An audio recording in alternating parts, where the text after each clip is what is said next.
Hey legends, what an episode we have for you today. We're doing an AFL season preview for 2024 with two of the greats, Dane, Swan and Campbell Brown. You remember they're on last year for our AFL finals preview and it was an absolute hit. These boys, they go through their top 8, a couple of sliders that they have coming out, what the bottom will look like, the coaches under pressure, who they think's going to be kicking goals and winning Brownlows. It was a hell of an episode. These two are always a great combination. It was hilarious. Let's get into it. Welcome back, ladies and gentlemen, another episode of the Unlaced podcast. As I always say, if you are new here, thank you for turning up. And if you've come back again, I absolutely love you. Now, these boys have both been on individually, and last year we teamed them up together for an AFL finals preview, which you guys absolutely loved. The comments and the feedback was so great. They probably should. Right too, I mean, they probably hosted the show themselves, let's be honest. Right. But who better to get to come on and talk about this year in the footy season than two guys that have done it all in the game, both won premierships. Arguably, Swanee was robbed of 2 more Brownlows to his locker. That's a story for another day. Yeah, Campbell Brown was a part of a club that had one of the most strongest years in the last sort of 20, 30 years in our game. So none other Dane, Swan, Campbell Brown. Thank you boys for coming back on. Nice, mate. Thanks for having us. Yeah, it feels good. I tipped Brisbane to win the flag last year, so I was only 3 points off. Oh, did you? Yeah, we were talking about that. I can't remember. I was right. Did you actually tip the Pies? Yeah, I tipped the Pies. Do you remember any other predictions? I think, you guys were pretty bullish on that being the finals game, though. Yeah, I think I might have said I think I said whoever won the final out of Collingwood and Melbourne the first one would win the flag, and I was proven right. So I think, you didn't have to go to Brisbane. Just to touch on that grand final, was that you guys have played in them, obviously big days and seen some pretty good ones over the years. Was that as good as you've seen? I think so. For a neutral observer, yeah. For the Collingwood supporters, they probably would have liked a more of a comfortable win. They would give some people some heart attacks. But, it was an unbelievable game. High scoring, fast paced, warm. And not much more you could ask for. Like I said, for the neutral observer, or for the many thousand of the corporates that go, they got an unbelievable game and a great spectacle. So Collingwood were on the right side of it, so it made the day a little better for me. But either way, it was a great day. Yeah, I agree. I love 2016 because of the Western Bulldogs story, which was great. But from a neutral, it had everything. The goals, some of the great goals, and the high scoring, and it was just momentum swings late. It was one of the better grannies I think we've seen in the last 20 or 30 years. Yeah, no, couldn't agree more. Now, I want to start on this year, 2024. There's been always AFL. There's always some unique changes coming into every season. Round 0. We're obviously, this is going to be coming out, guys, after we're in between round 0 and round 1, which is a weird thing to say. So it'll be coming out after round 1. It's obviously complete. So bear with us on some predictions. But round 0, like it, hate it? I liked it. I understood the concept behind it. Peter V'landys is the best sports administrator in the country as far as I'm concerned. When he decided to take the NRL over to Vegas, great idea. I wish we got to play a professional game. I don't think I would have went real well. But that opened up quite a unique opportunity for the AFL to actually go into those northern states, Queensland and New South Wales, get the SCG, which they wouldn't have been able to get if that wasn't the case. And Andrew Dillon, puts economics ahead of emotion, I suppose, and proof's in the pudding. Yes, we were a bit disappointed down here in Victoria because we love the Richmond Carlton Friday or Thursday night game and everything like that. But that's still going to be a sellout Thursday night, right? No problems. Yet they got 4 really well-executed games up there, big crowds, big TV audiences, and I think round 0, while some didn't like it, if you delved a little bit deeper as to why they did it, then you would have understood that it was a pretty good option. Yeah. Are you a fan of it? Do you like it? He's going to sit there and go, fuck that. It's good though. Separate opinion. No, I just think it's a bit unfair on this, especially the sides who finished in the top 4, GWS, Collingwood, Brisbane, all made a prelim. They didn't get that long a pre-season. So coming in made from the granny, the 2 grand finalists lost. Yeah. They both got smacked in the last half. So they both a bit underdone. Very short pre-seasons. I don't know. I just think maybe they could have given the sides down the bottom, but then you're not getting the numbers if North are playing West Coast. So it's a tricky one. But give Essendon a go because they're a big club. You know what I mean? Richmond a go because they did play. But I think playing the grand finalists a week before everyone else, when everyone else gets another week, are they short of a run? Who knows? It's a good point. I hadn't thought about that. So I'm unsure about that. Proof will be in the pudding. Now the next thing it is, those 6 sides, or how many 8 sides, have had a run. So now are they going to be better for the run? So they come up against sides who haven't played in the intensity of a proper game this week.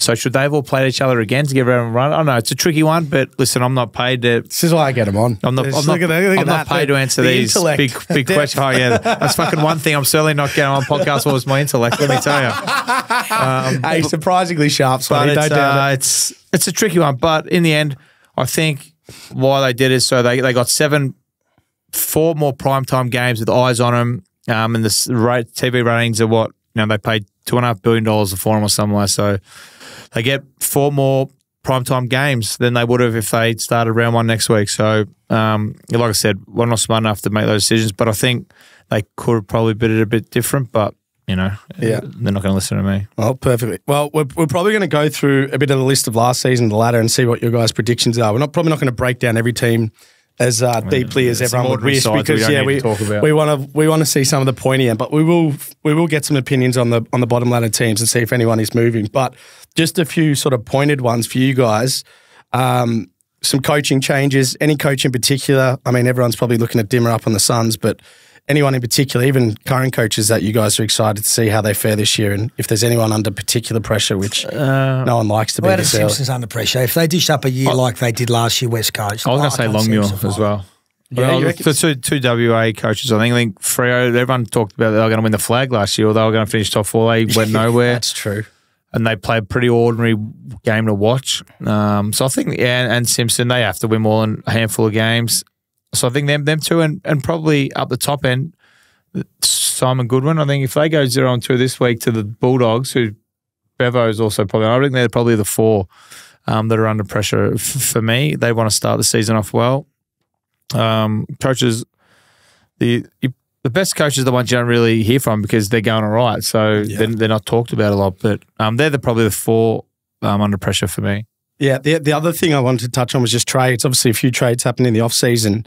They're trying to, I think it seems like they're trying to open that up a bit more like the other markets where you have a mid-season, post-season, and have more influence on the game. But I mean, you guys are big on the trade setup that the AFL have at the moment. Oh, look, mid-season?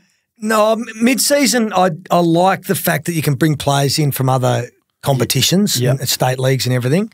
I really like that, but I don't like players moving from AFL club to AFL club in season. Right. I think that's one of the unique things in our game where you've got your list, your final list, and that's it for the year.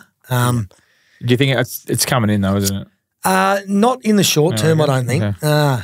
No, I don't. But anything that gives players an opportunity to further their career, I think is a good thing. Yeah. Well, speaking of, I want to get your opinion on some trades you're excited about, but probably one that I'll mention is from Swanee's old club now to yours is Jackie Ginnivan. I'm a big fan of that trade. He seems like he's going to sort of spread his wings a bit more there. Yeah, he's a good man, Jack. We had a couple of beers down the Hobart He's Cup a ripper, together. isn't he?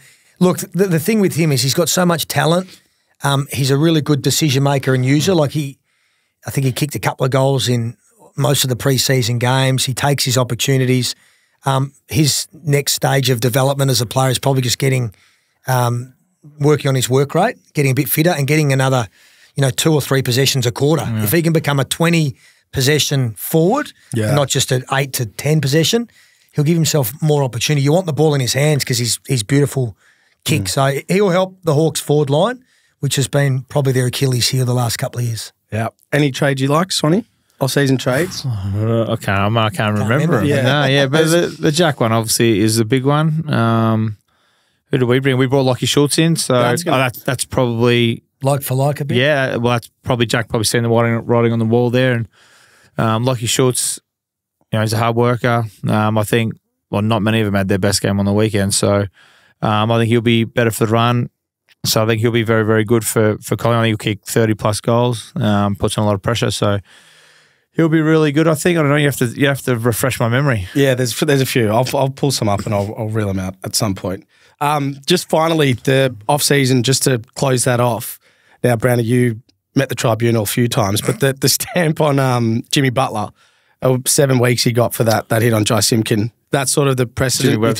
Jimmy Webb's place at the moment. Jimmy Butler. Yeah. Well, he leapt like Jimmy Butler, but no, Jimmy Webster, sorry, from St Kilda. That was kind of made up to be a pretty big deal. Oh, it was a big deal. I mean, it was the first major incident of a new season after a new rule had been brought in. So obviously the Maynard jump off the ground and the hit he put onto Brayshaw led to some rule changes, and obviously with the news coming out that Angus Brayshaw just retired because of it, the focus on concussion in the head. I got pretty emotional watching the Melbourne boys on the weekend run out and touch the helmet. Yeah, that hit home. Oh, absolutely, because his career's been cut short. So the first person up for a crude hit was always going to be in a bit of trouble. What was going on? I couldn't believe it. Mate.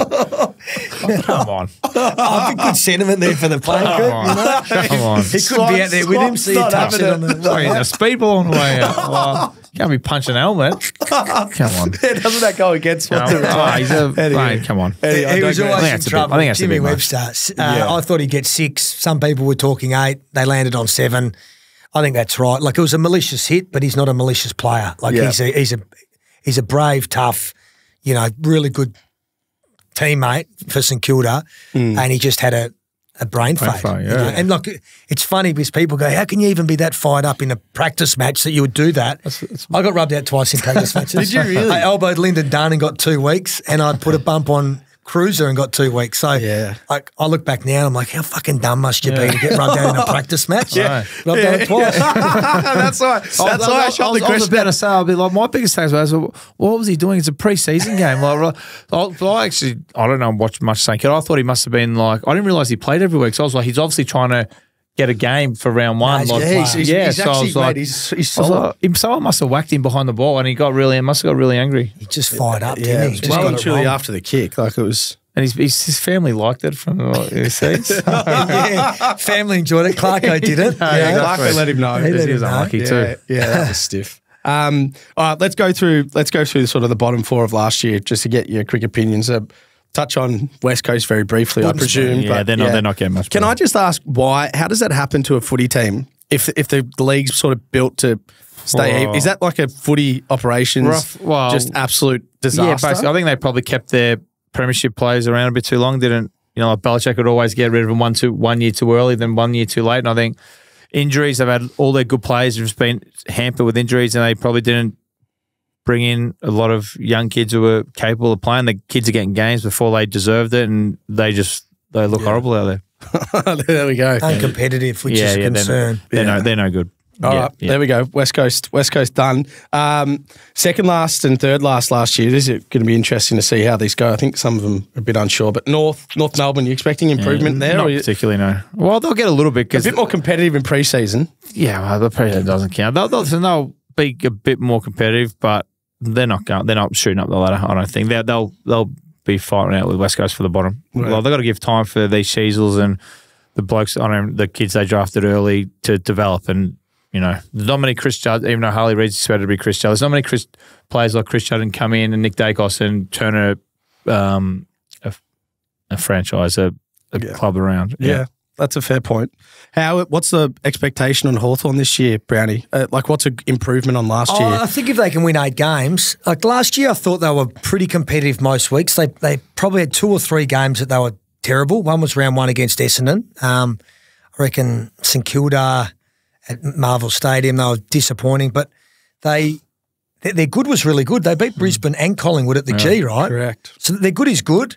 They lost a couple of games after the siren or just last kick against Adelaide down in Tassie when Fogarty kicked that goal. Yeah. Was it Fogarty? I think so. Who's the big forward for Adelaide? Yeah, Fogarty and Tex Walker. Darcy Fogarty. And then Harry Himmelberg took an absolute screamer on gather round and went back and kicked a goal. And so they were pretty good. I'm expecting them to be better. Like they specifically went out and got some forwards, Marbia Chol and Ginnivan and the Wizard. Apparently, he's Jack Johnston back and the Wizard and everything. So Nick Watson. yeah, if they can win 8 games and be competitive most weeks, I reckon that is a significant step forward for Sammy Mitchell and the Hawks. It seems like they're building to the right place anyway, which is why there's a bit more. You're always just, when you're a struggling side, and Swanee can attest to this, like you're only 2 or 3 injuries away from being a disaster, and they've already lost James Blank, who's not a household name, but he played fullback for most of the year, and CJ's done his hammy again. So, like, there's 2 before the season started. You only need Warple or Newcomb or one other player to get injured, and like your depth is tested. Isn't great, yeah. Yeah. The move for Dimmer to the Suns, was that Holiday? Best move ever. Was It's the greatest job in you've footy. done that before. Is it a release as well? I did it when they first started, when we were training out of bloody Carrara boxes. Yeah. Right now, with the list that they've got, I think Dimmer has got the best job in footy. Can they make the 8? Oh, God, yeah. Because what did they cut? They came, 15th last year? King's back and fit. Like, he's had a full season last year. He's good. They didn't play much, but... Yeah. Yeah, absolutely. Rao, Noah Anderson's a good player. They've had a lot of early draft picks, and if, they start to develop what they're, where they were as juniors, they could be anything. But it's just get them right, and they've had a lot of goes at it, but Dimmer is obviously a very, very good coach, and if he takes the Richmond model up there, which he sort of looks like he's done, they can. I've got him sort of that 7th, 8th, 9th. Are you more inclined, as some of these younger boys, like King, for example, his name was thrown around and coming back to Melbourne, are you more inclined to stay there now that Dimmer's there? Yeah, definitely. I don't know why you'd come back, mate. You're living the dream on the no one gives a fuck about you up there. You can do what you want. Yeah. Great weather. Is that part of why Dimmer's gone there as well? Like, I mean, it must be 3 flag. You probably can't walk around Melbourne too much. But well, yeah, maybe. And a new challenge. But like, all you needed to do was look at that Gold Coast Suns list and see the talent that they had and go, geez, like he took a Richmond side and brought in manic pressure and good ball movement and all that, and quickly. And when I say quickly, like he turned him into a really successful club over a sustained period of time. The next person that got the Suns job after Chewy, you look at their list and you go, geez, if I can improve them defensively, if I can improve their ball movement a little bit, get them 5-10% better, like they're a good side. And all he needs to do is get him into the 8 once. And he'll be the best coach in Gold Coast Suns history because no one else has. You know what I mean? So there's a low bar that he needs to fill. Mate, that's huge. Well, if you've got him, do you have Gold Coast going in the 8 potentially? I'd 9th. But 9th. Yeah. If you've got him going in, who do you have slipping out then? I can refresh your memory on the bottom 4 of the 8, which was Carlton, St Kilda, GWS, and Swans. I don't think the Saints make it. Yeah. No. Yeah, I'd probably say if one had to slide, it might be the Saints. I think I've got Adelaide going in. Yeah, so do I. You do? Yeah. Well, let's go on Adelaide. Why? Why them? They were very unlucky last year. They should have they got cheated. With that's that true. Goal. Like that was stiff. Yeah, they got cheated. So that game gets them in the 8. They play Adelaide Oval. Gabba's obviously a very hard-grounded player, but they've got a very good home ground advantage. And I think the young kids are developing. I just think they'll be good. I don't think they'll win the flag, but I think they're good enough to get in the finals. I think the showdown could be back this year. That could be back on. They're both those teams are looking good. Yeah. Adelaide, I didn't expect you to say that. They're really. Do you have them in that high regard as well? Yep, I think they'll make the 8. Wow. Okay, so we're back on in Adelaide. And they lost 2 games to us by a point. So they were very good at home, and they were a very good side. They were just they were a good side. They were unlucky last year. They got cheated, and we beat them. Who was that game against as well? Was it Geelong? No, Sydney was it? Can't remember. It was Swans. Sydney, yeah. Yeah, it was too. That's I know, because I think I had Adelaide. That's how I fucking know. yeah, exactly, yeah. They've both got Adelaide coming in. Wow, that's huge. Alrighty. Richmond and Geelong, we'll start with Richmond. That we saw them. Is that just the gap of the top end players, new players? What does Uze do with that? What do you just have to write it out? Yeah, they've had their fun. I don't think any Richmond supporter could be upset if they're down the bottom. They've had 3 flags in 4 years. They're going to cop a bit of hurt now. Yeah. Yeah, no, there's no Nankervis, there's no Dusty, there was no Tom Lynch, like 3 really important players for them. But again, they're at that age now where they're going to get injuries. They're not going to be as consistent anymore. And Uze's just got to get the balance right between blood and kids, playing the senior guys, but still trying to be as competitive as you can. Have you guys been in situations like that from a senior player point of view or even a younger player point of view? Have you experienced a team where it's been like that? Well, when Clarko first took over in 2005, right, we're going back a fair way, we had guys like Johnny Barker and Nick Holland and some of these older guys, Richie Vandenberg, that were still in our best 22. But Clarko, do you play Nick Holland or do you play young Jared Ruffhead, right? And he was trying to get the balance right, but ultimately, when you're a new coach and you're looking towards the future more, so guys like Nick Holland would play well, and then he'd find himself out of the side for an 18-year-old. Oh, okay. And clearly, that was the right thing to do for what Hawthorn did, but it's always hard because it creates a little bit of unrest in the locker room because players all of a sudden aren't getting picked on the form, best 22 in form, and it's like, I understand, but you really need senior players to buy into that process, which means the detriment is going to be their careers, so it's a bit tough. That's why you need a mid-season trade, so these senior blokes can go. Are you for the mid-season trade? Obviously, Brown is sort of against the American sports. So. Yeah, well, I'm used to it with soccer. And it's a bit like it's an injection. Like how he said, however a player gets the most opportunity. If there's last year, Brody Grundy not getting the game basically because of Max Gawn. If someone goes back to Collingwood, we need a ruckman. A ruckman goes down to whatever club, fill a spot, or some young midfielders dominating the twos just can't get into an unbelievable side where you can go on loan to go to the spot that's lost a midfielder and gets a game. And then, I believe there's more opportunity for more players to play with that. So I'm very pro player. We've got a contentious panel here. It's good. And the older blokes, like exactly like him. Like you go shit, you play the young kids to give hope and develop them. And you got some 30-year-old who could play an important role in some club who's trying to win a premiership.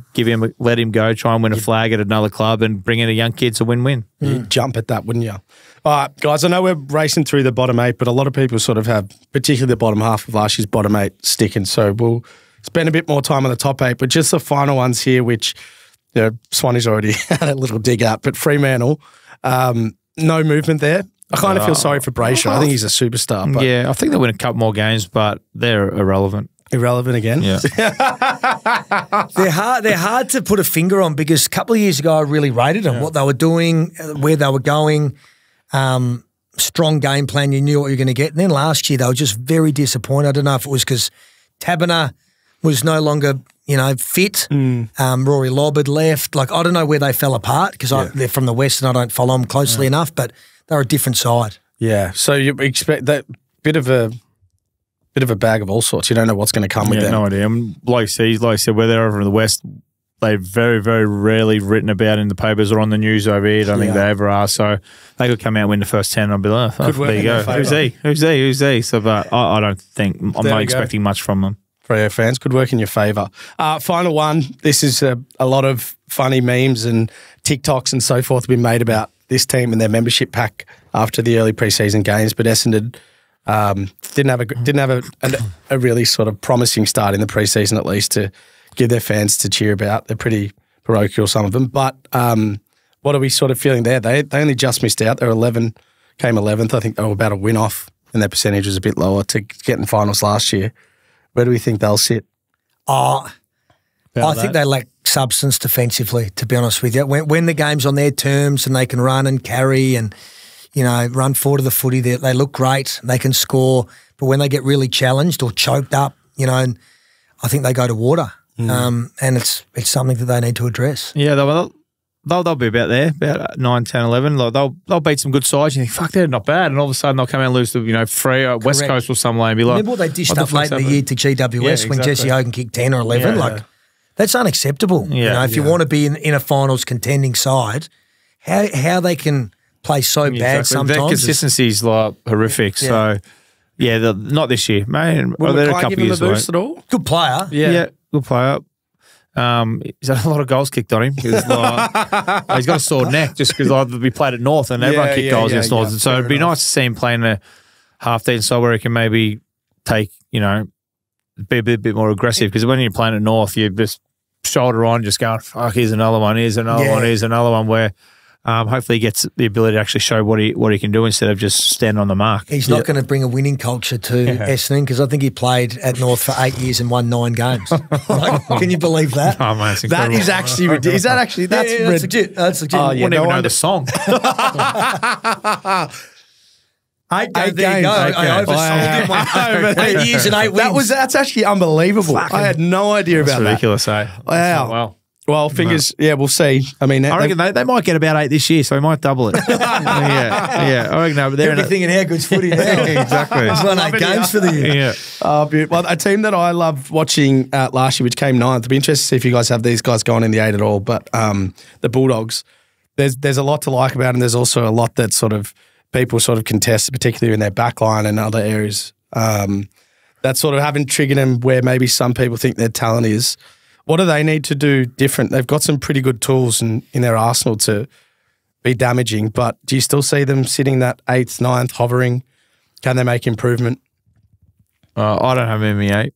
You don't have them? No. What do you? Okay, give me your honest opinion of what do you like and what don't you like about them? I just think there's sides that are better than them. I think they're also very inconsistent. I think if it's basically Bontempelli or bust. If he doesn't dominate, which he does most weeks, but if he's not clearly the best player on the ground, I think they don't have too many match winners. Like Rory Lobb was, say he was a bust. Yeah, he wasn't. Would you say serviceable or below that? Yeah. Like Norton's a very good player, but he needs to work on his goal kicking, and I don't think they can't stop goals. I don't think they have a good key back. Yeah, that's problematic. Injuries, like if it's Bontempelli or bust, Libba's good inside, but Bradley Smith hurts. Could they even slide? I think they'll be. Where'd they finish last year? 9th. They just missed. Yeah. They'll be a side fighting just outside the 8. Remember they had that heartbreak finish? Like they had a terrible loss in like the second last game or the last game, and that otherwise they were in. And Sydney ended up getting in. No, I don't. Not for me.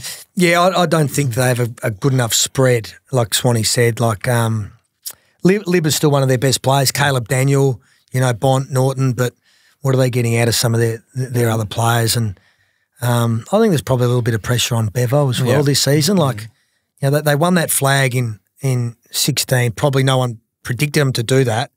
But it's come out now to 9 years since they won that. It's a long time. Yeah, we won the surprise flag in 08 and we busted for 2 or 3 or 4 years. But then that second wind came through and Hawks were good again. We're not seeing that with the Western Bulldogs. Yeah.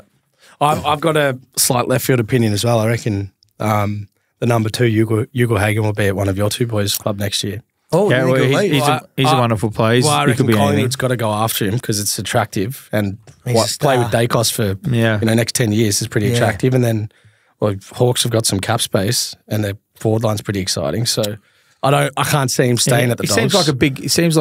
He seems like he'd fit. Like he's obviously, the obvious comparison is Buddy. So he seems like a player who'd want to play on a big stage in front of 80, 90,000 every week. I think he could get a little lost playing at Marvel in front of 35 every week. Like if he was at Collingwood, Essendon, or the big club, his name would be much bigger than what it is now. Yeah, I don't know. Just my guess. Actually, that's not knowledge to me, but we'll see what happens. Okay. Hey legends, just a quick pause in this episode to let you know about our partners of the show. We've been partnering with a wonderful brand called Organic Reflection. I love partnering with local Australian brands. This was founded by 2 best friends in Melbourne who have a shared passion for health and wellness, and the company's mission is to enhance the well-being of the community at large. This is their flagship product, their Carbon 60 product. It's a unique blend, and it's proudly developed and ethically produced in Australia. Now, the benefit of this is you just do a few mils in your mouth, you take it orally on your tongue, and it helps enhance your mood and cognitive function. It improves your mental performance, things like learning and memory. It helps reduce risk of various diseases, reducing inflammation, which is a leading cause in cancer. And also for the athletes out there, it helps with reducing a lot of things around injury as well. So strengthening cartilage, improving bone health, slowing fat cell growth, and also reducing skeletal and muscle fatigue, which will help accelerate injury recovery. So a great one for all the athletes out there. They also do have a herbal tea, anti-aging. I think take the hint, Jake, they were trying to tell me. But nonetheless, it is a great brand doing great things. Their link is in the bio below. Get on there, get some products, and start feeling healthier in 2024. Also, you guys will know that I've been working with Dabble, the gambling agency, for a number of years now. They've been a wonderful partner of the show. We're doing something special with them. We've opened up the streaming industry in the gambling space in Australia. If you guys are into this space, head on to Dabble. The link is below in the bio. I'm running a stream there, Jake's Take, every Wednesday, 7 p.m. to 8 p.m. within the app. It's a wonderful place. We dabble socially. We gamble responsibly. Only bet what you're willing to lose, please. But come along, have some fun. It's a big song and dance, and we talk a lot about sport, which is even more interesting. So hopefully you guys will enjoy it. More importantly, let's get back into the episode. The Sydney teams, people are we saw a bit of them over the weekend. Big win against Collingwood for GWS, big win against Melbourne for Sydney. Start with Sydney. Obviously, they had a few changes last year, but are you expecting them to jump this year? They kind of just stayed on the back of the finals in the 8, but they were pretty impressive. That SCG is going to be a hard ground to beat them at. Yeah, they're a really good side. I mean, they've only missed the finals once or twice in 20-odd years. Like, that is a culture that is just unbelievable. John Longmire has just got them playing exactly how he wants them to play. They play to their strengths. They love the contested side of it. And, I really rate them. Like, they've got a really good spread of good footballers that know their role and play them. And they did a number on Melbourne on the weekend. I've got them sort of, probably top 6. Yeah. Who are their key players? Like, who are the ones that they... Heaney. Heaney's pretty critical. He's a star. Warner. Goulden's a great player. Errol Grundy. Goulden. And they'll get Callum Mills back, who's, their captain and one of their better players who hurt his shoulder wrestling on Mad Monday. Yeah. Happens to the best of us. They're a really good, like, Papley's their igniter. He's always just buzzing around. Best celebrator in the game. Yeah. They're a really good side. Can they win the flag? I'm not sure, but They can win a final. Yeah, they can challenge. Swanee, the Grundy and Tay Adams movement. Yeah. Where do you stand on that for Sydney? Very good. See that as upside? Sydney, obviously, like Brownie said, they're good at identifying a need. They needed a ruckman, and they got Tayo's another hard inside mid. So I know that I think he was best on the weekend, I think. So he'll be very, very good for them, and he'll be able to do what he does. Like with Max last year, he was trying to split roles and try to go forward. And that's not his go. His go is midfield, small ground up there too, which helps him because he's not a get out in the spread kind of guy. He's like hit it and follow up in tight, good tackler. So he suits the SCG perfectly. So he'll help them tremendously. It was a big win on the weekend. I was like, if Melbourne win that as well, that's when I thought, this should change a few opinions. But Sydney looked bloody rock solid. Yeah. Can GWS win it? Yes. Yeah. They really can. Yeah, they're going to be right up there. Who was the bloke that kicked 5 on the weekend? What was his name? Callum Brown. Callum Brown. Like, was that the Irishman who doesn't drink? Doesn't he? You know that? No, we I've never met a fucking Irishman that doesn't drink. Exactly. It might not be on this podcast. No, we don't like him then. Well, go on. So what GWS? They missed out by a kick last year, which Collingwood did the year before against Sydney. But are they already in that sort of stratosphere if they can win from last year? And they just obviously was one of those games they lost by a point. I love GWS and their back line, like guys like Lockie Ash and Connor Iden, like not big names down here, but they're guns. Sam Taylor's the best defender in the comp, as far as I'm concerned. Isn't he? You got your running half backs like Lockie Whitfield and everything that set the game up. Their midfield's elite. Yeah. Green and Caniglio's back playing his best, and Josh Kelly. And then their forward line, like Jesse Hogan looks hungry. Can he win in Coleman? Is he Coleman? Is he possible for him? Probably gets up the ground a bit much, doesn't he? He loves getting up to the wing. Toby and Green gets a bit full forward. Yeah. So he'll steal some goals. I just can't see, like, you can pick sides apart and find some weaknesses, or I can't see too many for that GWS No, they'll be in a prelim, so get to a prelim and you've got to play 2 good games. So they'll certainly win enough games. They'll finish in the top 4 somewhere. Barring injuries, but no, they're very, very good. Some would say they're unlucky not to beat us last year or beat Collingwood last year, but that's what happened. So, mate, they'll be right there when the whips are cracking. Bit different to when you played them. I know, mate. So you got to reel off some of your stats at Giant Stadium, mate. I think you used to lick your lips when you were playing these young kids. I reckon mate. You had 5. You kicked 5s or something. What there one 14, day? Kick 5. Yeah, I felt you feel bad until the ball's coming your way. I get out of my way. You're like, I should probably go off here. And I was like, fuck it. I'll try and kick one more. Yeah, but it was what Those stats shouldn't really be counted because it wasn't very fair. Josh Bruce said to me, he's like, mate, because he was one of those 18-year-olds, he's like, he doesn't reckon it would be allowed today. No, yeah. Like 20 18-year-olds playing against me, and he goes, I could see why you guys were licking your lips. Oh, man, it was beautiful, mate. Oh, it was a great, what a time to be alive. They've come a long way. Giant Stadium, that was pumping. I don't know, is that maybe because Pies are there, but is the atmosphere always that kind of electric? I don't, no. No, definitely Well, not. I haven't played there. I didn't get to play there when they were good. Did you see what they've done with their players when they kick a goal now? No. They all get a song that plays around the stadium individually. Like Brisbane. Well, did they do that up in Brisbane? Yeah. Charlie Cameron has Country Road on there you go. That explains it. Yeah, they're doing that up there. St Kilda, one thing, with this team, they'll probably come out flying at the start and be fit, but I don't know, story of my club every year, they just kind of fall back down. Just boring to watch. Boring to watch? Yeah. You don't reckon there's some talent there this year? Yeah, they're once again, they'll just be also runs. They don't excite me.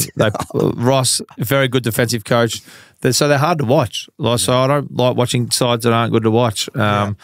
So I don't think they don't do much for me this year. The Saints. Are they going to come out of the 8 for you? They were 6. If you've got a few. I haven't got them in my 8. Yeah. What about you, Brandon? Well, they need to improve. I think they shocked us last year, especially the first 12 rounds of the year. Like, they were unbelievable. Yeah. And everyone went, Ross the boss is back, and they were structured and disciplined. And I think they'll struggle a little bit this year. Like, any forward, like Higgins is a good player, Butler's a good player, Membry's a good player, but you never know week to week what you're going to get from them. Like, that's true. They could be on fire, or they could not get a kick.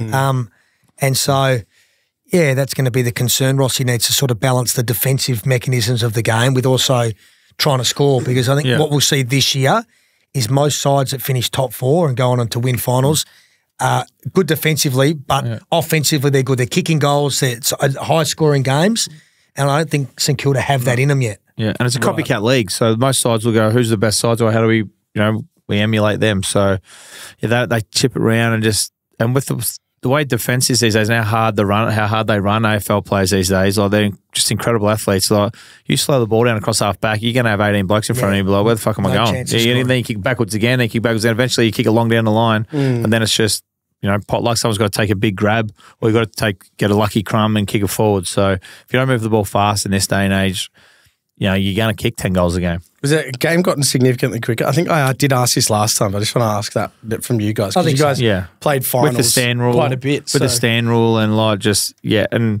everyone's trying to beat the defensive coverage. So everyone's trying to get the ball in as quickly as possible. Get it one-on-ones, get the ball into an open 50. So handballs off half-back, slinging it in the middle. Where if you just chip it round and look for the perfect thing, you're going to have 18 blokes out, in front of you, like, well, where do I go now? Eventually, you're going to turn it over or kick it long down the line, then you just got to get some luck. Yeah. Well said. That's interesting. I'm interested to hear your opinion as well after the weekend on the Blues. What a win. Like, that can turn your whole season around. It's almost like game of the season in the first round. You go up to opening round, no bigger expectation from any club than probably the Blue Baggers, because they haven't won for a while. Yeah. It was 9 years or something. And, like, all of a sudden you're 48 points down. Like, disaster, right? Yeah. So to be able to turn that around and not just come back and, be competitive, but to win it, I think can give that footy club and those playing groups the injection in the arm that they need. And hang on a second, we are a pretty bloody good side when we get it right. And it shows good maturity too to be able to change things mid-game and get back on track, So, really straight, important for all the footy clubs this round that played and that are going to play. I think a round one come from behind victory from the Blues was as important as anything. Yeah, absolutely. Yeah, it'll give them a huge confidence boost. But on the other side, what happened to Brisbane? Jeez, and they just fall in a hole. John O'Brien tried to tell me that Dean Coleman doing his knee just before halftime, and the playing group went down into the race, and they got told, and they came back out flat after halftime because of that. Surely they should have stuck a knee brace on the wall and tapped it on the way out. That's what they should have done. He's up today. That's what they should have done. He's up today. He's in his second and third 3 podcasts, so he's just warming up. That can't be a... you wouldn't think so. Mate, when players would get injured... You feel sorry for him, obviously, but you can't. It wouldn't cross your mind during a game. 9 goals. Your brain doesn't work. When the ball's going on, you got no time to think about anything, let alone Oh, my mate's done his knee. Yeah. So, but what about Doherty? He could have done the same thing. He'd done his knee. That's So, a valid point. no, I think mate, the Blues. I don't know if this is coming out. The Blues line against the Tigers this week is 16.5. Wow. I love it. Yeah, Get on but double. on form, they got their ass. Yeah. I just thought it should have been about 5. I should have been about 30. Yeah. But Blues. I hope it's a Collingwood Grand Final this year, mate. Could you imagine Melbourne? Oh, It'd be unbelievable. Be huge. But Carlton once again, yeah. So I think it'll be Carlton, Collingwood, Brisbane, and GWS.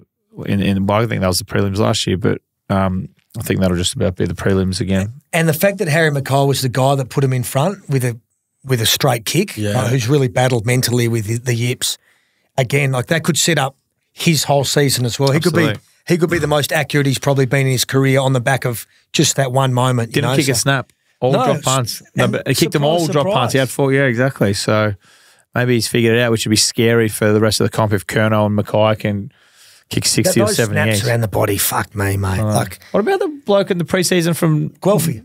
Well, yeah, he's from 20 metres in front. Missed it. What is he thinking? You're setting yourself up for a recipe for disaster. Oh, The best kicks in our game, Dunstall and Lockett and McKenna and they all kick drop punts. Yeah. So why the youth of today don't follow that? Exactly. It's just understand beyond on the me. boundary because there's obviously got over the goal. Yeah. But when you're on the corner of the goal square, you got to miss with a drop punt. At least everyone otherwise kick. Fucking please. you sound like Dunstall blasting the players after the dribble kick. Yeah. I don't know what your guys' opinion is, but it seems like people have forgotten these won a flag a couple of years ago. It still seems COVID flag, though. COVID flag, didn't right? count. Asterix. There we go from Brownie. How do we feel about them? Good side. Great culture.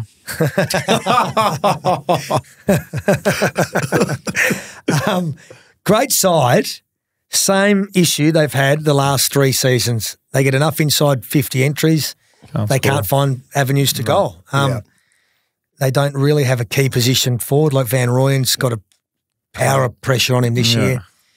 Bailey Fritsch is a star. Yeah. He'll kick his 2, 3, 4 a week. But He's not your. where else are they coming from? Petrarca's going to have to play forward. They're going to have to take something out of the midfield. Oliver's both. Now that Brayshaw's retired, they might need Petrarca more.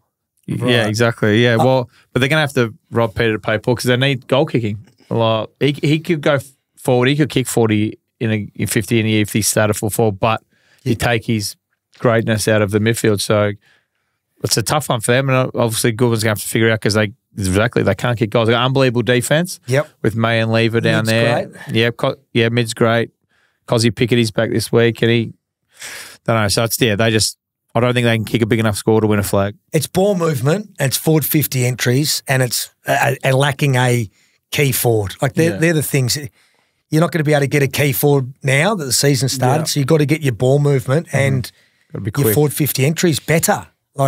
You know, and I don't know, it's not like we're saying something that we haven't spoken about last year or the year before. It's the same thing. Why has that not been critical to improve them for them? Well, I'm sure they're trying. I guess they tried. pressure on McDonald and Van Rooyen and Brodie last year. Max Gawn. And in a game of footy, especially against Sydney, who are a high-pressure side, you're getting the ball 70, 80 out and you're bombing it in because that's what you do as a player sometimes when you're under pressure.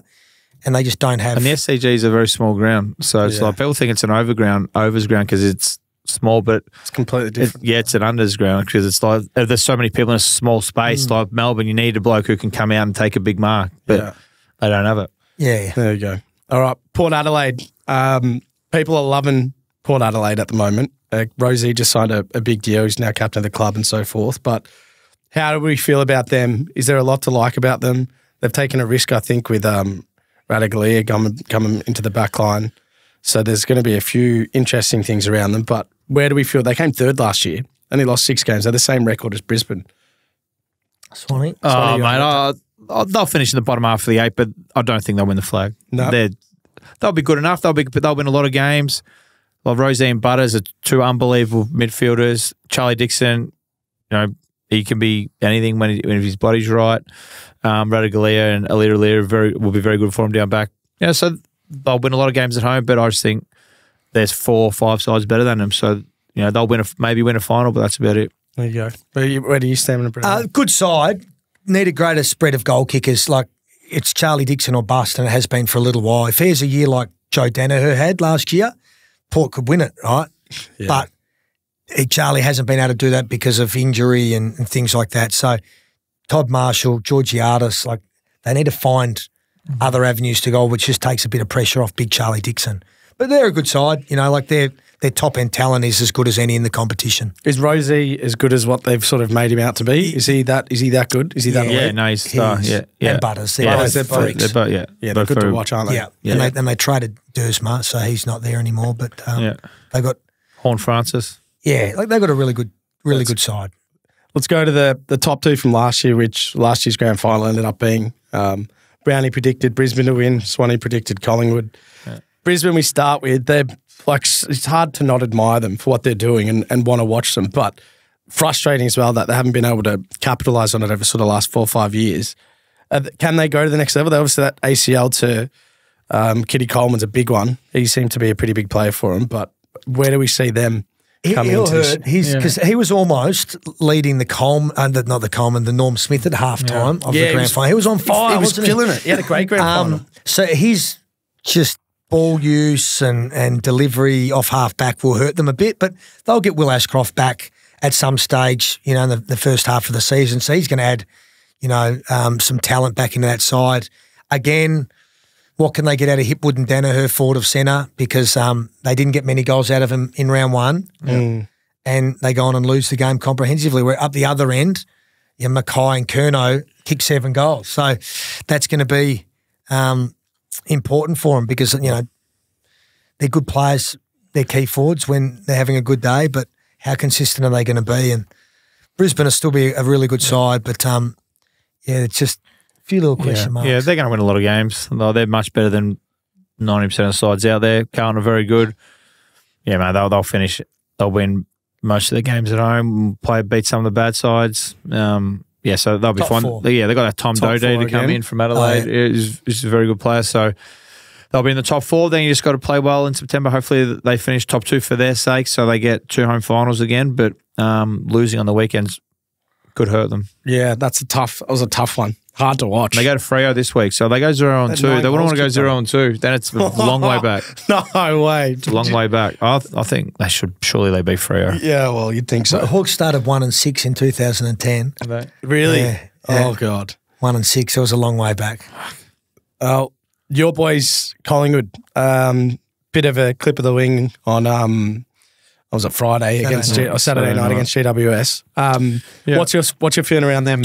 Yeah, well, listen, they'll be fine. I think it's their biggest loss under Fly. But like I said earlier at the start, premiership defences aren't won in March. So, but in saying that, you have to bank some wins. Like they banked enough wins early in the year last year where they just cruised to the finals and everyone thought, oh, no, they're off. But, it's hard to be mentally up for so long. So they'll turn around. I think they beat the Swans pretty easily this week. Mate, they're good enough. Nick's another year under Nick's belt. He's a freak.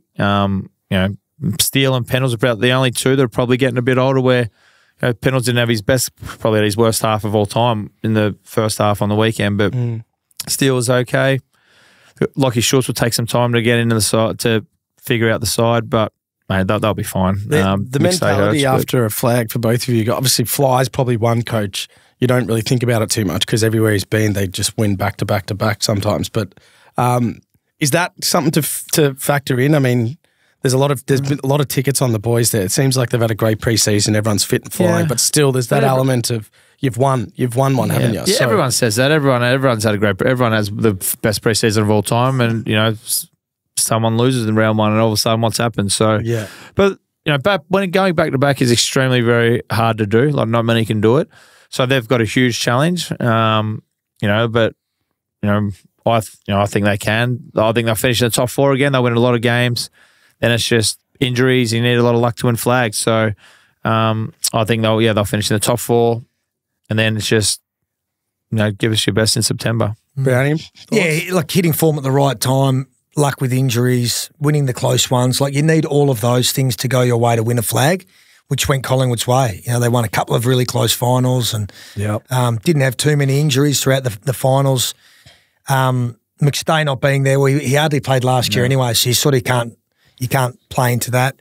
But I think that they'll be well and truly in the mix. Like it does take sides that go deep into September a little while to get going and play their best footy. So if you're going to lose a game in round one, you might as well lose it to GWS, who look like they're one of the better sides in the comp. If they came out and lost to a North or West Coast or an ordinary side, then you could say, geez, what have they done all pre-season? But they were competitive. They played a very good side, and it was only round one. Yeah, well said. All right, we'll go into a few predictions because got to bounce off. But interesting, I want to get, because you guys were pretty close last year, I just want to get your top fours for this year, first off. What do we think? Top four, first to fourth. I had Brisbane, Collingwood, GWS, and what was it? Brisbane, you got what you Carlton. got, Brownie, off the top of your head? Brisbane, GWS, Collingwood and Melbourne. I think that was last year's top four, wasn't it? Yeah, pretty much. in there. Port was in there. Port was in there. Carlton I have Port fifth. just dropping down. Carlton wouldn't surprise me, but yeah, those four for me, I think are standouts. Yeah. I'm going to set you up for failure here, obviously, because round zero's just finished. But who's our tip to win it? I'm going to take Collingwood. Just because I'm a Collingwood supporter. Yeah. But it would not shock me if GWS won. I think that's going to be the grand final. Yeah. I'll stick with Brisbane. I was close last year. I don't see them getting worse. So Brisbane for me again. Well, there we go, boys. Oscar Allen for the Coleman.